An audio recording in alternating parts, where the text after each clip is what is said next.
예, 꿈은 도망가지 않아. 도망가는 건 네 자신이지. 네, 제가 좋아했던 짱구는 못 말려의 아빠 신영만의 대사입니다. 저는 어렸을 적부터 꿈이 애니메이션 감독이었습니다. 그래서 그 부모님이 주신 용돈으로 항상 만화책만 사 모았고요. 얼마 안 되는 급식비를 모아서 고등학교 때는 부모님 허락도 없이 부산에서 배를 타고 일본까지 넘어가서 일주일 내내 한 끼 우동만 먹으면서 만화를 모았던 적도 있습니다.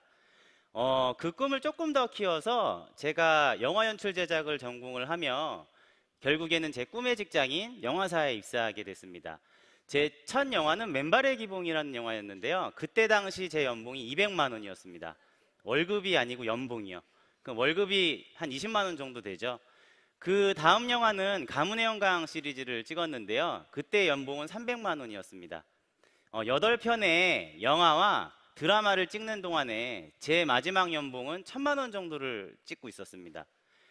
불 꺼진 영화관에서 엔딩 크레딧에 제 이름 석자가 올라가는 걸 보면서 나도 나중에 영화 시작할 때 이름이 나오는 제작자가 될 수 있을 거라는 꿈을 꾸면서 그 열정페이를 버텨내고 있었습니다. 그래서요, 영화판에서는 스텝끼리 사귀는 거를 재앙 중에 재앙이라 그래요. 그런데 지금의 와이프가 그 당시 제 여자친구였어요. 영화 스텝이었죠.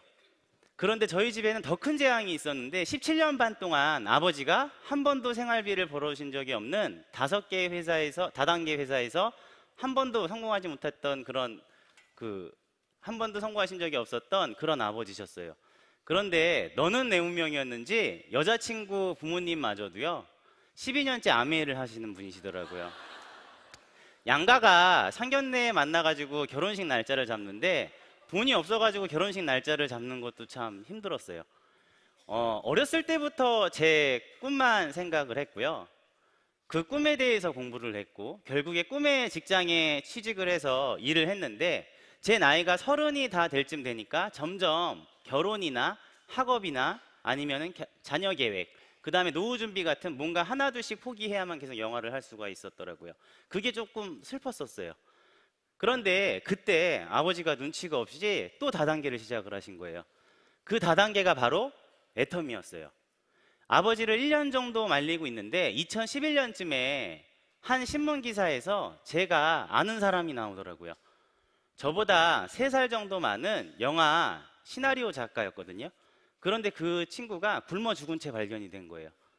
아픈데 제대로 먹지를 못해가지고 이웃집에 저 메모를 붙여놓고 그 다음날 굶어 죽은 채 발견이 됐대요.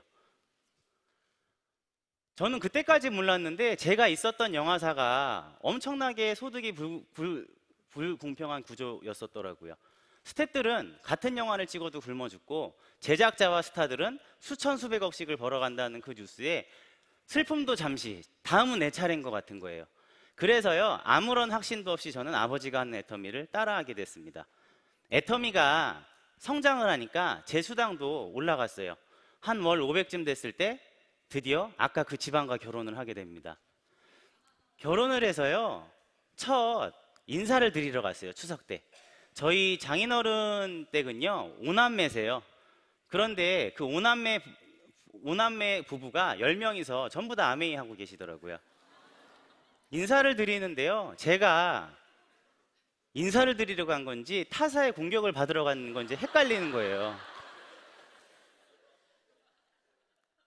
제가 하도 공격을 당해가지고요 대들었어요. 장인어른 그럼 한 달에 얼마 정도 버세요? 그랬더니 아무렇지도 않은 식의 나 한 달은 아니고 2달에 20만 원 벌어 그러시는 거예요. 그래서 제가 그러면은 저는 애터미에서 한 1년 정도 만에 한 200 정도를 벌었는데 애터미 알아보시는 게 더 낫지 않을까요? 그랬더니 장인어른께서 이러시는 거예요. 나 애터미가 더 제품 좋은 거 알아. 사위 나 니네 회사 보상 플랜이 더 쉬운 거 알아. 근데 나 애터미 안 해 하면서 지금 저 전문지를 저한테 보여주시기 시작했습니다. 전문지의 내용은 뭐였었냐면요, 한국 토종 네트워크 마케팅 회사는 장수하는 게 아니라 단명하는데 고작 수명이 2년밖에 안 된대요. 그런데요, 그 기사가 내용이 아주 간단했어요. 첫 번째, 좋지 않은 품질을 비싸게 판다. 두 번째, 그 사실을 제대로 인지하고 있는 CEO가 없다라는 거예요. 그래서 애터미를 하실 수 없다 그러시더라고요. 그래서 제가 뭐라 그랬냐면 저희 애터미도 아메이처럼 50년 동안 좋은 제품 싸게 팔면서 보상 플랜 안 바꿀 수 있는 착한 다단계입니다 그랬더니 장인어른께서 야 그럼 50년 뒤에 와라 그러시더라고요. 내가 그때 가입이라도 해줄게 그러시는 거예요. 너무 열받아서 장인어른 댁에서 안 자고 그냥 왔어요. 오는 내내 생각을 해보니까 장인어른 말이 맞더라고요. 왜 애터미가 생존할 수 있는지 저는 장인어른한테 설명을 못한 거예요. 그리고 갑자기 걱정이 되더라고요. 제가 애터미를 할 수 있었던 건 와이프가 허락을 해줘서 그렇거든요. 제 꿈은 종착역이 애터미가 아니었어요. 다시 영화판으로 돌아가는 거거든요. 애터미에서 받는 연금성 소득으로 영화사에 있는 스태프들한테 똑같이 지분을 나눠주는 그런 착한 제작자가 되고 싶었어요. 그런데 애터미가 망하면 어떻게 되는 거죠? 다시 20만 원 받는 허드렛일 스텝으로 돌아가야 되잖아요. 그게 너무 걱정인데 아마 오늘 여기 오신 2030 여러분들도 마찬가지예요. 밖에 나가가지고 애터미 좋은 제품 싸고 정말 좋은 CEO가 있다라고 얘기는 하세요. 그럼 바로 뭐라 그러죠? 그거 다단계잖아 그러잖아요. 그럼 뭐라 그러시죠? 예, 착한 다단계야 그래요. 그거를 못 넘어가더라고요. 그런데 우리 모두의 꿈은 애터미가 최종 목적지가 아니고 애터미를 통해서 우리의 꿈으로 나가는 거잖아요. 그렇죠? 그래서 오늘 애터미가 왜 시대의 흐름에 맞는 착한 다단계인지 그거를 한번 알아보고자 해요. 제가요 그래서 데이터에 굉장히 집착을 했던 것 같아요. 그 2009년도부터 2019년도 애터미가 창립된 연도부터 19년도까지 공정거래위원회에 들어가가지고 다단계 회사의 정보를 싹 다 긁어 모았어요. 그 다음에 질문을 하기 시작을 합니다. 지난 10년 동안 생존한 회사가 어디지라고 질문을 해봤어요. 그러니까요 대부분 다 사라져 버리더라고요. 그 다음 했던 질문은 뭐냐면 그러면 글로벌로 성장한 회사는 어디야? 이렇게 줄어들더라고요.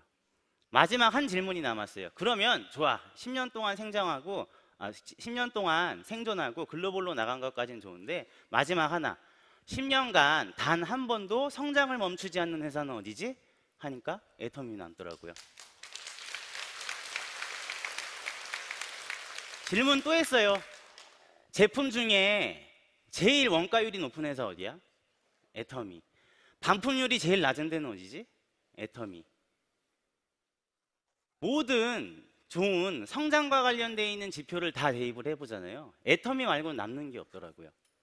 그런데 최근 2016, 17년 동안 다단계 시장은 호황이 아니라 불황이었어요. 계속 가라앉고 있었단 말이에요. 근데 이 지표가 저를 드디어 결심하게 했습니다. 더 이상 다단계 회사랑은 비교하지 말자고. 이게 무슨 내용이냐면요. 지금 2017년도에 우리나라 전체 다단계 회원 증가수가 몇만 명이라고 돼 있죠? 41만 명입니다. 근데 그 밑에 보시면은 그게 공정거래위원회 자료예요. 애터미 회원이 늘어난 게 몇 명이죠? 42만 명이래요. 이게 무슨 얘기죠? 전체 다단계 회원이 41만 명이 늘었는데 애터미 혼자 42만 명이 늘었대요. 그 밑에 써 있죠? 애터미 회원 증가한 걸 빼면 나머지 회사는 어떻게 된 거다? 감소한 거다예요. 그럼 애터미 회사, 다단계 회사랑 비교를 해야 됩니까? 말아야 됩니까? 말아야 되는데요. 소름이 끼치는 게 하나가 있었어요.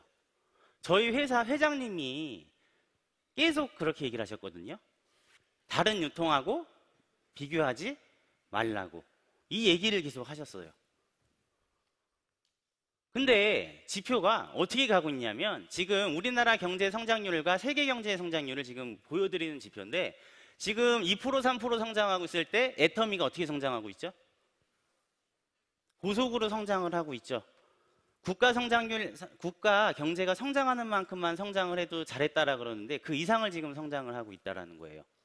자, 그래서 제가 뭐랑 비교를 하기 시작했냐면 기존의 유통회사랑 한번 비교를 해보기 시작했습니다. 최근에 나온 책인데요. 노스캐롤라이나 주립대 마케팅 학과 교수님이 우리나라 분이시더라고요. 이분이 최근에 리테일의 미래라는 책을 썼는데 우리가 소비하는 모든 순간순간들이 다 리테일이래요. 여러분들 혹시 카카오톡으로 택시 불러서 타나요? 카카오 택시? 그것도 리테일이에요. 영화관에서 영화 보시죠? 리테일입니다. 핸드폰 요금 내시죠? 핸드폰 쓰고 그것도 리테일이에요. 그런데 지금 저 책에는 뭐라고 나오냐면 기존에 있는 유통 강자들도 점점 잘 되는 게 아니라 경제 성장률보다도 성장을 못하고 있다라고 해요. 전 정말 충격을 받았던 게 저분께서 그 얘기를 하시더라고요. 이마트의 2018년도 3분기 순이익이 마이너스 59%래요. 대형마트가 다 침체가 되고 있고요. 백화점이 그나마 한 자릿수로 성장을 하고 있어요. 그런데 그거는 매출이 올라서가 아니라 잘 안 되고 있는 점포를 정리해서 그렇게 됐다라는 거예요. 그런데 분명히 4차 산업혁명의 플랫폼 비즈니스와 관련되어 있는 이 유통망은 계속 성장을 하고 있다는 걸 제가 알게 됐어요. 많은 교수님들의 책과 미디어에 나온 자료들을 통해서 공부를 했는데 지금 시중에서 서점가에서 가장 핫한 책이 두 책입니다. 왼쪽에 있는 책은 뭐냐면 성균관대 최재분 교수님께서 쓰신 포노사피엔스예요. 저건 뭐냐면 2007년도부터 스티브 잡스가 뭘 만들어냈죠? 스마트폰, 아이폰을 만들어냈죠. 그때부터 스마트폰을 몸에 항상 신체의 일부처럼 지니고 다니는 신인류라고 얘기를 해요.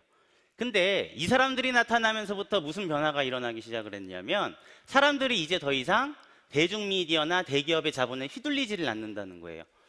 우리 제품 살 때 미디어에서 광고하는 거 사세요? 검색해서 사세요?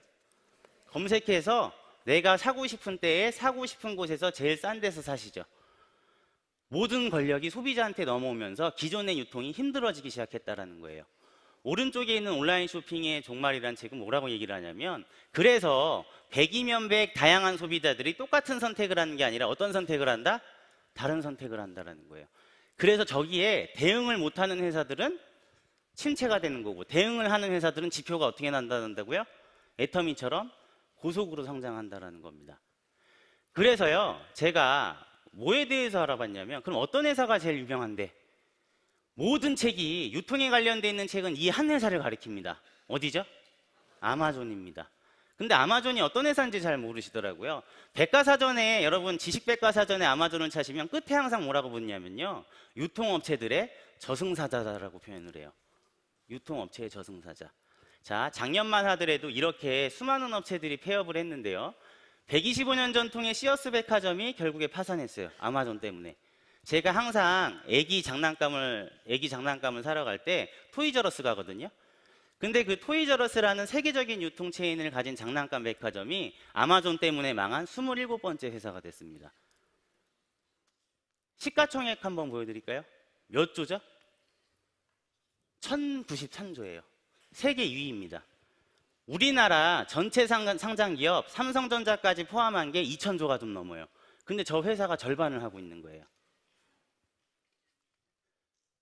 자, 아마존 20년 동안 계속 20%씩 성장을 하고 있고요. 지금 이 가운데에 있는 지표는 뭐냐면 온라인 매출 비중이에요. 아마존이 미국 온라인 매출 비중의 49.1%를 차지를 하고 있습니다. 2위 이베이 하고요. 월마트, 코스트코 2위부터 10위까지 다 더해도 아마존한테 게임이 될까요? 안 될까요? 안 되고 있다는 얘기예요. 자, 제가 아마존이 그 어마어마한 돈으로 뭘 하고 있는지를 좀 보여드릴게요. Meet Amazon's newest holiday workers, the Kiva robots.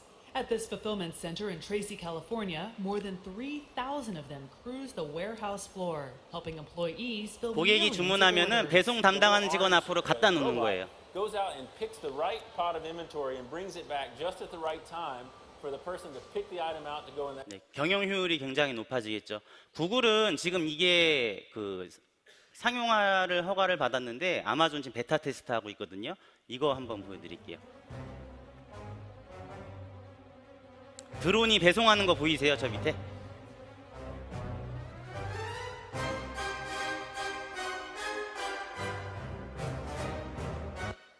네, 영국에서요 시험 베타 테스트를 했거든요. 고객이 주문한 다음에 배송을 받는 데까지 걸린 시간이 13분밖에 걸리지를 않았습니다. 이게 이제 상용화가 구글은 허락을 아까 오셔서 강의하셨죠. 구글은 허가를 받은 상황이에요. 아마존은 계속 수익을 낸 거를 기술에 투자하고 있는 회사입니다. 지금 보시면 아마존고 같은 경우는 뭐 하는 데냐면 무인 편의점이에요. 물건 집어갖고 나오면 자동으로 스마트폰에 영수증하고 결제 내역이 뜨게 돼 있습니다. 자, 이런 어마어마한 아마존하고 싸워서 이길 수가 없을 것 같은